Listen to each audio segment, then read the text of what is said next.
स्वागत है आप सभी का। आज हम आप लोगों के लिए माधवराव सप्रे की प्रसिद्ध लघु कथा लेकर आए हैं, जिसका शीर्षक है एक टोकरी भर मिट्टी। इस लघु कथा को अंत तक जरूर सुनें और पढ़ें।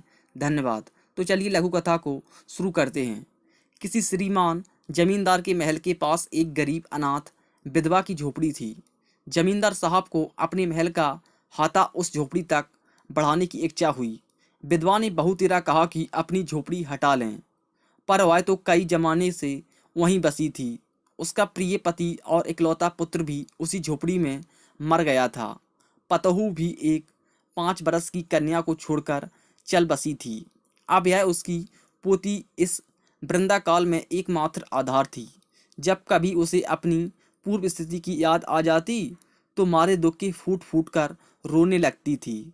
और जब से उसने अपने श्रीमान पड़ोसी की इच्छा का हाल सुना, तब से तो वह मृत प्राय हो गई थी। उस झोपड़ी में उसका ऐसा कुछ मन लग गया था कि बिना मरे वहां से वह निकलना ही नहीं चाहती थी। श्रीमान के सब प्रयत्न निष्फल हुए। तब वे अपनी जमींदारी चाल चलने लगे। बाल की खाल निकालने वाले वकीलों की थैली गरम कर उन्होंने अदालत से उस झोपड़ी पर अपना कब्जा कर लिया और विधवा को वहां से निकाल दिया। बेचारी अनाथ तो थी ही, पांडा पड़ोस में कहीं जाकर रहने लगी। एक दिन श्रीमान उस झोपड़ी के आसपास टहल रहे थे और लोगों को काम बतला रहे थे कि इतने में वह विधवा हाथ में एक टोकरी लेकर वहां पहुंची। श्रीमान ने उसको देखते ही अपने नौकरों से कहा कि उसे यहाँ से हटा दो, पर वह गिड़गिड़ाकर बोली कि महाराज, अब तो झोपड़ी तुम्हारी ही हो गई है, मैं उसे लेने नहीं आई हूँ। महाराज क्षमा करें, तो एक विनती है। जमींदार साहब के सिर हिलाने पर उसने कहा कि जब से यह झोपड़ी छूटी है, तब से पोती ने खाना पीना छोड़ दिया है। मैंने बहुत कुछ समझाया, पर एक नहीं मानती। कहा करती है कि अपने घर चल, वहाँ रोटी खाऊंगी। अब मैंने सोचा है कि इस झोपड़ी में से एक टोकरी भर मिट्टी लेकर उसी का चूल्हा बनाकर रोटी पकाऊंगी। इससे भरोसा है कि वह रोटी खाने लगेगी। महाराज कृपा करके आज्ञा दीजिए तो इस टोकरी में मिट्टी ले जाऊं। श्रीमान ने आज्ञा दे दी। विधवा झोपड़ी के भीतर गई। वहां जाते ही उसे पुरानी बातों का स्मरण हुआ और आंखों से आंसू की धारा बहने लगी।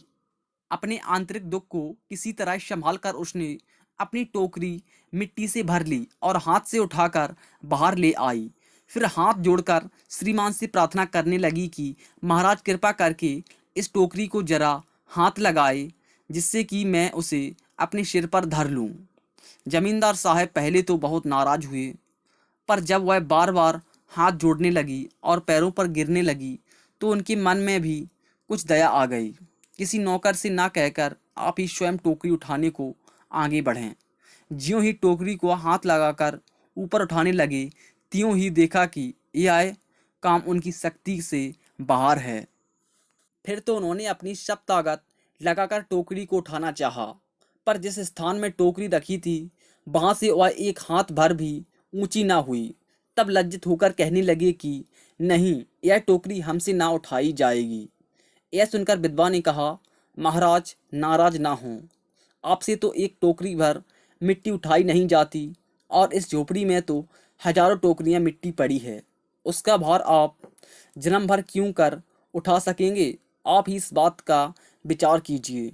जमींदार साहब धन मन मत से गर्वित होकर अपना कर्तव्य भूल गए थे, पर विधवा के उपरोक्त वचन सुनते ही उनकी आंखें खुल गईं। कृतकर्म का पश्चाताप कर उन्होंने विधवा से क्षमा मांगी और उसकी झोपड़ी वापस दे दी।